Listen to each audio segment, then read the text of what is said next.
Today I'll talk to you about something very new in the medicine, that is multifactorial alopecia, hair loss caused by stress. You don't have any relatives, nobody with baldness in your family, and suddenly you are a victim of this problem and want to know what is happening and what we can do to fight it. Hi, this is Dr. Lucas Brazil. Every week we have new videos about hair loss, aesthetics and health. Welcome and enjoy. If you have a friend who is suffering from baldness, you know that it's not just an aesthetic problem, but something that affects people's self-esteem. I was very bald like this photo, and this made me research for more information on this specialty, which is the area of trichology. I know exactly what it is to be bald. It's something really related to low self-esteem. Nowadays in Congress, a lot is said about emotional baldness, which is generated by a vicious cycle by the psychological and hormone factors. Nowadays it's very common and even happened to me that people have less hair than their parents. This happened because we are already raised in the stress of everyday life. Goes to school, gets traffic, spends the whole day on the cell phone, computer,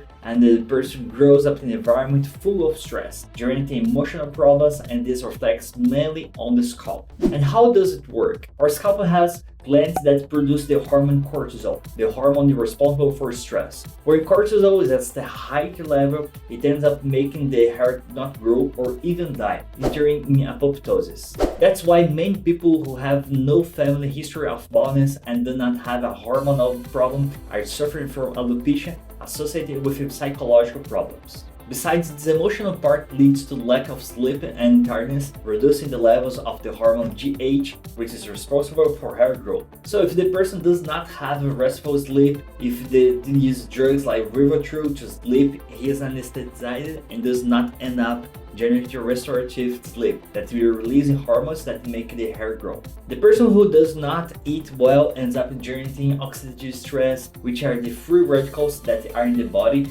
leading in the endothelial damage to the blood vessels, which will cause hair loss too.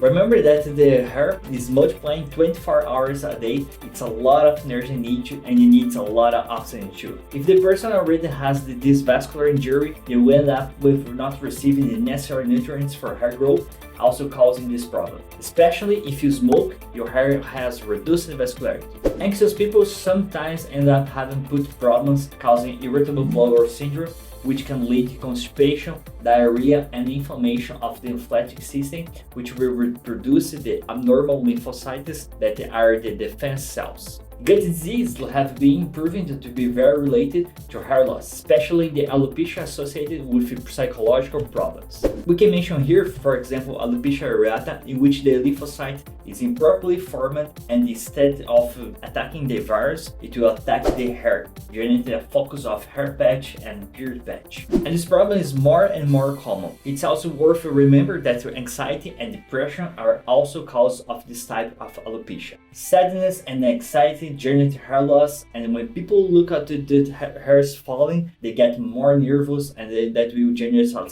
vicious cycle that they cannot get out. Women who suffer from PMS may also experience hair loss. I don't know if you know, but in the second part of the menstrual period, the hormones that generate hair loss are produced, and that is why there are women who also have acne, and when they are in the second phase of the menstrual period, because of the hormone ends up acting so much on the scalp. So we need to identify the emotional causes to be able to treat them properly. I hope you liked the video. Thanks for staying till the end. Help this video to reach more people. Smash the like button, share with friends and family, and subscribe to receive every week new videos. Thanks for watching. Here is Dr. Lucas Brazil. See you in the next video.